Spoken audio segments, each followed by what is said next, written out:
السلام علیکم ورحمۃ اللہ وبرکاتہ۔ فہم القرآن کورس کلاس 140 میں آپ سب کو خوش آمدید ہے۔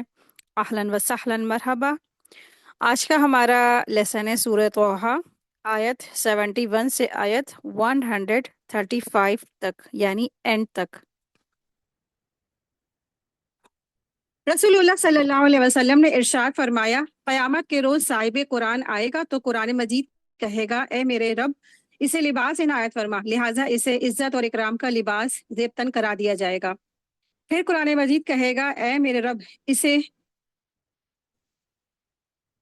اور دے دے، اسے مزید دے، تو اللہ تبارک تعالیٰ اسے اور عزت اور اکرام عطا فرمائیں گے اور اسے عزت کا تاج عطا فرمائیں گے۔ پھر قرآن کریم کہے گا، اے میرے رب، اے میرے پروردگار، اس پر خوش ہو جا، یعنی اس بندے سے خوش ہو جا، تو اللہ تبارک تعالیٰ اس سے خوش ہو جائیں گے۔ پھر اسے کہا جائے گا کہ پڑھتا جا اور چڑھتا جا، اور ہر آیت کے بدلے اس سے ایک نیکی اضافی طور پر دی جائے گی، یعنی ہر آیت کے بدلے اسے ایکسٹرا یعنی مزید سے اس کو ایک نیکی عطا فرمائی جائے گی۔ تو قرآن کریم کی کتنی آیات ہیں نا، ہزاروں کی تعداد میں ہے۔ تو الحمدللہ قرآن کریم کے پڑھنے والوں کی بہت زیادہ فضیلت ہے، بہت زیادہ ہے نا، کہ آخرت میں کیا ہوگا، قرآن مجید اللہ سے سفارش کرائے گا اس طریقے سے کہ اللہ اسے مزید دے، اللہ تعالیٰ اسے تاج عطا فرما، اللہ تعالیٰ اسے بہترین لباس دے، اللہ تعالیٰ اس سے راضی ہو جائے، اللہ تعالیٰ اسے بہت زیادہ دے نا۔ یہ قرآن کریم آج ہم پڑھ رہے ہیں، اپنا وقت لگا رہے ہیں، تو الحمدللہ انشاءاللہ آخرت میں ہمارے لیے اللہ تعالیٰ سے سفارش کرائے گا، دعائیں کرائے گا، مزید زیادہ عطا فرمائے گا، کہے گا نا۔ تو اللہ تبارک تعالیٰ سے دعا ہے کہ اللہ سبحانہ تعالیٰ ہم سب سے راضی ہو جائے، اور اللہ تبارک تعالیٰ ہم سب کو مزید سے نوازے آخرت میں۔ اور اللہ تبارک تعالیٰ سے دعا ہے اللہ سبحانہ تعالیٰ ہم سب کے والدین سے راضی ہو جائے، جنت الفردوس میں انہیں اعلیٰ سے اعلیٰ مقام عطا فرمائے، ہم سب کو اپنے والدین کے لیے صدقہ جاریہ بنا دے، رب ارحمہما کما ربیانی صغیرا، اور ہم سب کے بچوں کو بھی ہمارے لیے صدقہ جاریہ بنا دے، آمین یا رب العالمین۔ نحمده ونصلي على رسوله الكريم، اما بعد، فاعوذ بالله من الشيطان الرجيم، بسم الله الرحمن الرحيم، رب اشرح لي صدري ويسر لي امري واحلل عقدة من لساني يفقهوا قولي، ربي زدنا علما، ربي يسر ولا تعسر وتمم بالخير وبك نستعين، آمين یا رب العالمین۔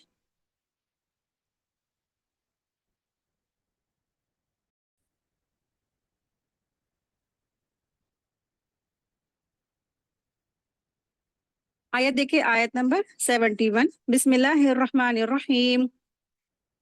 فرعون کہنے لگا کہ کیا میری اجازت سے پہلے ہی تم اس پر ایمان لے آئے؟ یقیناً یہی تمہارا بڑا بزرگ ہے جس نے